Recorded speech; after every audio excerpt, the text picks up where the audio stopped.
coworking est un concept qui a émergé aux États-Unis au début des années 2000. L'idée à l'origine est de permettre aux travailleurs indépendants de ne pas rester isolés chez eux et de pouvoir trouver dans ce lieu et à travers ce réseau un espace de socialisation propre à l'entreprise. Les promoteurs de ces lieux ont pour référence mythique les cafés de Mittel Europa et de Saint-Germain-des-Prés, où artistes, écrivains et intellectuels étaient censés se retrouver autour d'un café ou d'une bière dans un mélange créatif entre travail et convivialité.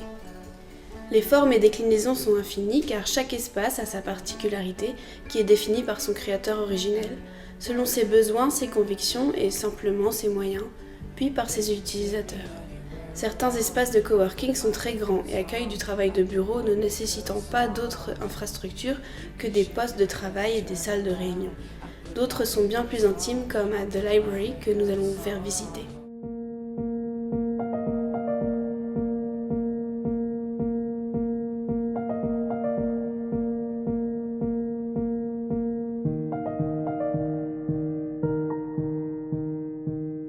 Je suis venue à Bruxelles il y a 4 ans et à l'époque j'étais consultante pour des entreprises danoises et j'ai suivi mon mari pour aller ici, je suis danoise et je travaillais à la maison et honnêtement c'était assez triste en fait. Je suis une être sociale et de rester chez moi pendant toute la journée pour travailler toute seule, c'était pas pour. Je me suis dit, mais il doit être d'autres personnes qui ont le même besoin de sortir de chez soi, d'avoir de nouvelles inspirations, de connecter avec d'autres personnes, de même avoir des synergies. C'est plusieurs espaces de coworking et centres d'affaires. Et en fait, je trouvais que le décor n'a pas tellement aidé à l'inspiration. Que souvent c'était l'éclairage ou la lumière pas très bien, tout à fait gris. C'est comme si on est à travail, on n'a pas le droit à plaisir. Et comme ça, je voulais bien créer un espace où c'est aussi cosy comme chez soi, peut-être encore un peu plus, et qu'il y a de l'inspiration et que c'est bien éclairé. Et je pense que en fait, la journée au travail sera plus agréable. I work in the library because it's a problem for me to work from home as I have little children and they are all over the place. So I come here to have a place to work and also to meet other people who have small businesses in Brussels. And for the company and for the space. C'est beaucoup plus convivial, j'aime bien le fait de sortir de chez moi et de me dire que je ne vais pas passer la journée à travailler à la maison et puis vers 10h je vais me dire allez je vais me reposer un petit peu dans le lit, ici c'est pas possible, il y a des gens autour qui travaillent donc tout de suite ça met dans l'ambiance, surtout qu'ici c'est beaucoup plus chaleureux. Coworking, on peut choisir si on veut travailler 5 jours par semaine, 2 jours par semaine, 3 jours par semaine, et comme ça on paye pour les jours qu'on utilise. De sorte que personne ne paye pour plus qu'ils ont besoin. Sa formule, c'est les espaces privés, les bureaux privés. Et là, on laisse ses affaires, on a son adresse d'entreprise ici, on utilise la salle de réunion. Oui, on a une clé pour la maison. Naturellement, c'est plus cher, mais par exemple, pour un avocat, quelqu'un qui conseille pour les investissements, il faut avoir son espace confidentiel, privé.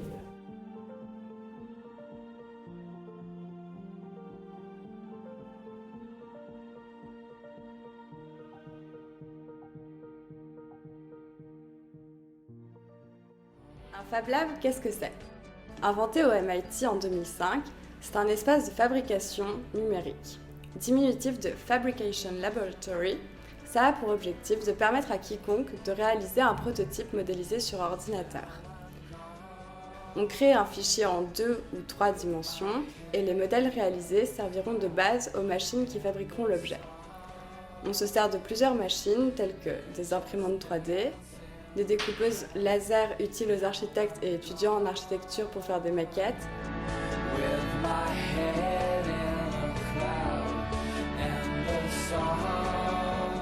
et des fraiseuses numériques permettant d'enlever des volumes de matière sur une pièce.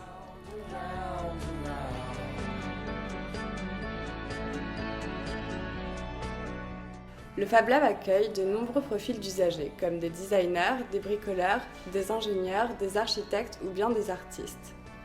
L'idée est de pouvoir réaliser presque tout. C'est ouvert à tout le monde, il suffit juste de faire une formation pour apprendre à se servir des machines.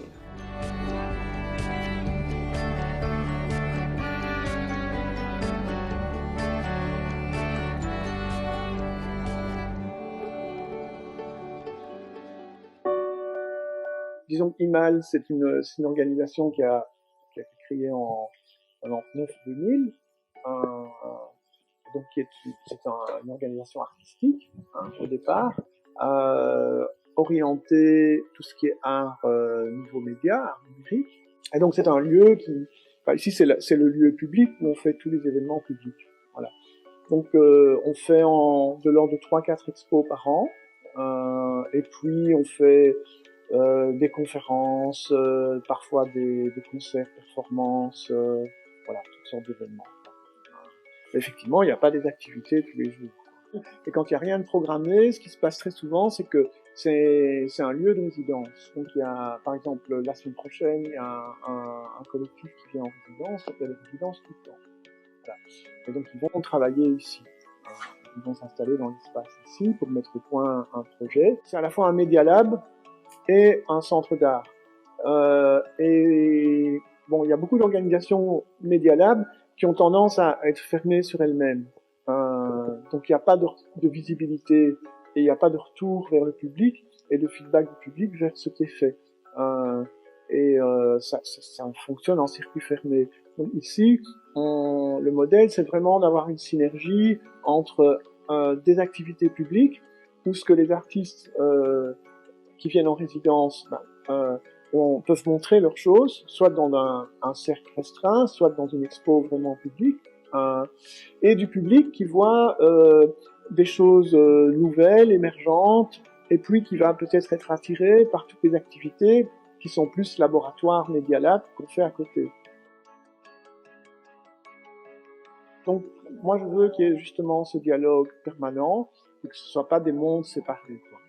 Et c'est le concept de base de IMAL, Centre d'art, Media Lab, et évidemment Fab Lab en plus. C'est principalement des organisations culturelles, artistiques, flamandes. Donc on a QO2 qui est tout ce qui est sound art. On a Foam tout au-dessus. Un bureau d'architecture et d'urbanisme, donc Urban Platform. Il y a un autre bureau d'architecture, il y a une boîte de médias et d'événements, SAR, CCCP. Il y a un bureau d'animation, Enclume, studio d'Enclume. Et il y a nouvellement Cyclo. Cyclo, c'est l'ASBL qui s'occupe de tous les points vélo à Bruxelles. Bon, et on fait des workshops, on fait des conférences, il y a des gens en résidence. Donc il y a des problèmes de planning, il y a des problèmes de stockage, de place, quoi. Donc l'avantage d'être ici, c'est que c'est une position relativement centrale, il y a la station de métro à côté, c'est très facile d'accès, et qu'on participe à cette dynamique de tout ce qui se passe autour du canal.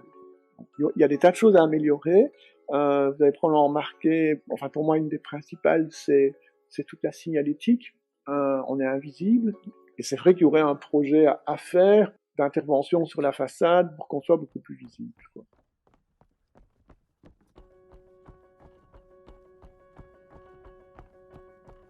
Alors, moi c'est Gilles Pinault et l'endroit ça s'appelle Realize BXL. C'est un atelier partagé, le raccourci pour expliquer ce que c'est un peu comme un club de fitness mais pour la création d'objets. Donc on a un espace, donc c'est d'abord un lieu.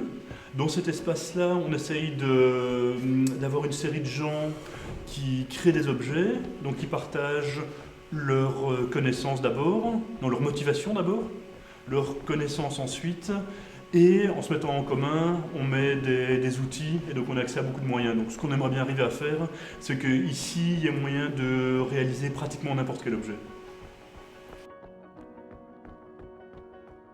Pour l'instant, ça tourne, mais en général, on a une vingtaine de membres. Ici, on pourrait probablement être une dizaine de plus. En fait, ce qui est très bien dans cet endroit-ci, je ne sais pas si ça peut servir pour ça, c'est que le lieu est divisé en petits lots. Et donc, pour l'instant, on en loue 3. Au départ, on en louait 1. Et puis, au fur et à mesure qu'il y a plus de membres et plus de moyens, donc elle est avec plus de membres, on a loué des lots en plus. Et donc, la façon dont on veut évoluer, c'est qu'à chaque fois qu'il y a un petit peu plus de monde, on reprend un espace en plus, et cet espace en plus, c'est pas générique juste pour faire plus de la même chose, c'est par exemple quelque chose qu'on ressent pour l'instant, c'est le besoin d'un local peinture qui a ses caractéristiques, qui doit être bien fermé et ventilé. Et ben, le jour où il y a un peu plus de monde, on peut prendre un espace en plus et lui donner les caractéristiques d'un local peinture. Donc plus il y a de membres, plus on peut faire des espaces spécifiques, et le but au final, ce serait d'avoir des espaces spécifiques pour tout, pour revenir au tout du départ, pour pouvoir créer pratiquement n'importe quoi. Alors, qui peut venir après, toute personne qui veut créer des objets. Donc ceux qui viennent, pour l'instant, comme on est ouvert seulement le soir, c'est surtout des hobbyistes qui ont un métier autre à côté et qui viennent un petit peu pour explorer par curiosité. On aimerait bien évoluer pour qu'il puisse y avoir, pour ouvrir pendant la journée aussi, et que des gens plutôt artisans ou designers, enfin, qui ont un besoin de savoir plus professionnel, puissent venir. Pour l'instant, c'est tout en commun.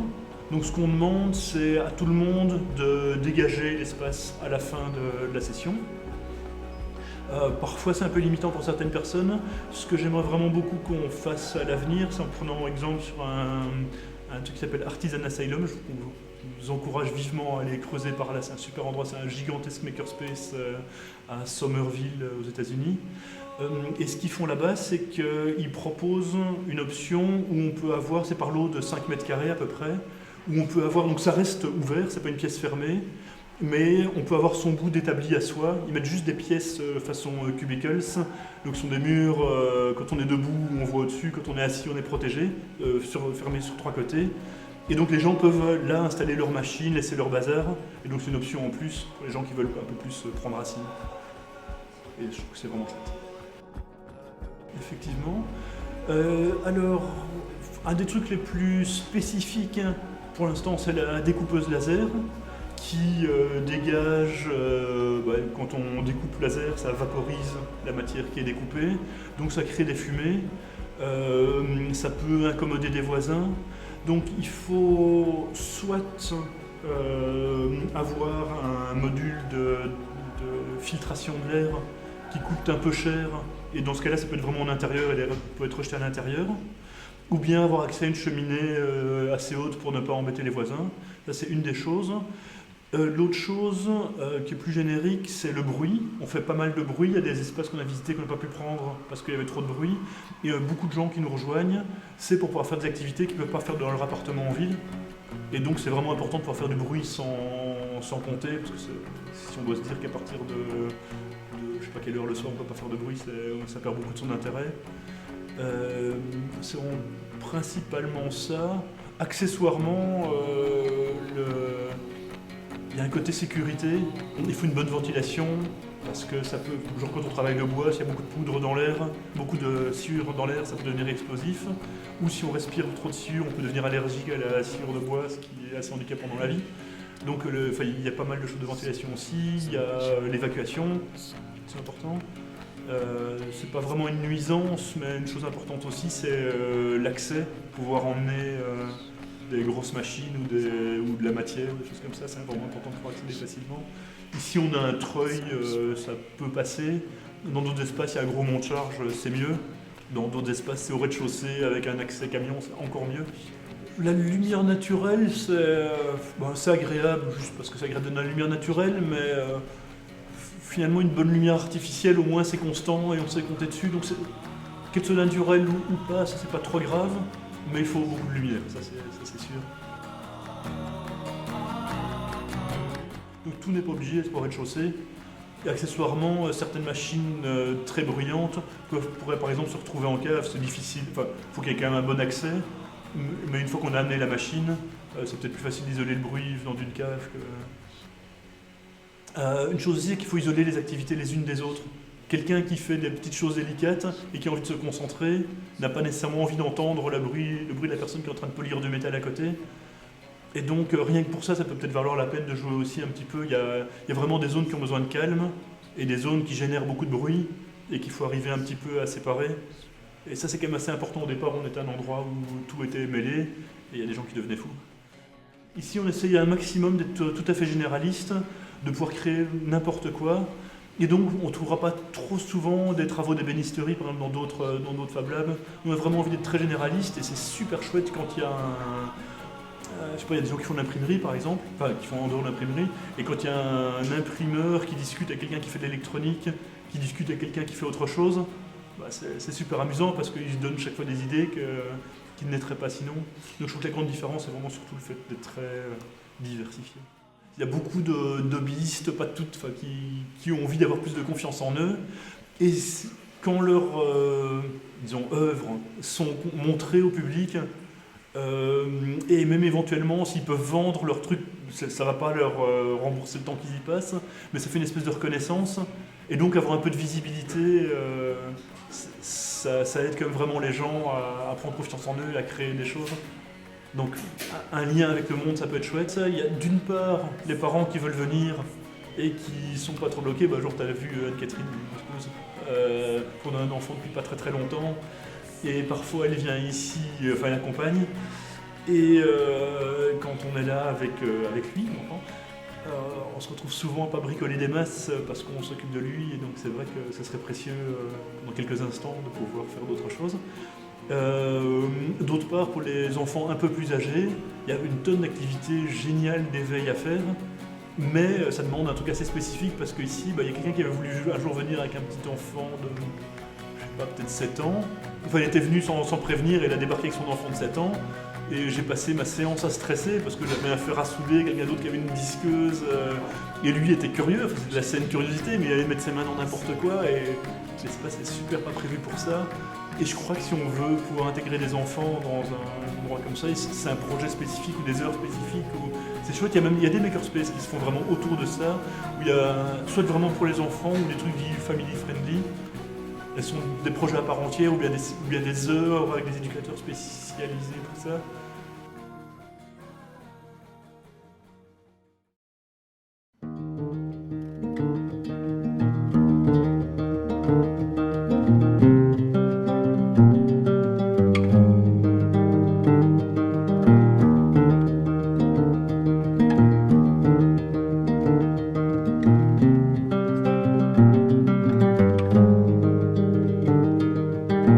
One night to be confused, one night to speed up truth. We had a promise made, 4 hands and then away. Both under influence, we had divine sense to know what to say.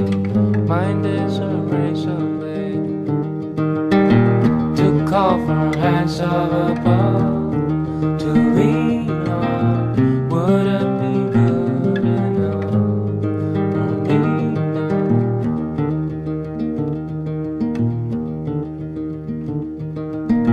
one night of magic rush, the start a simple touch. One night to push and scream, and then relief. 10 days of perfect tunes, the colors red and blue.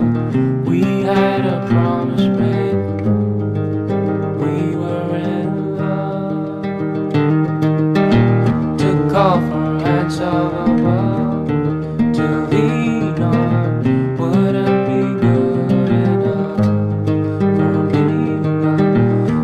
Call for hands of love to lean on. Would it be good enough? And you knew the hand of the devil, and you kept us awake with false teeth, sharing different hearts.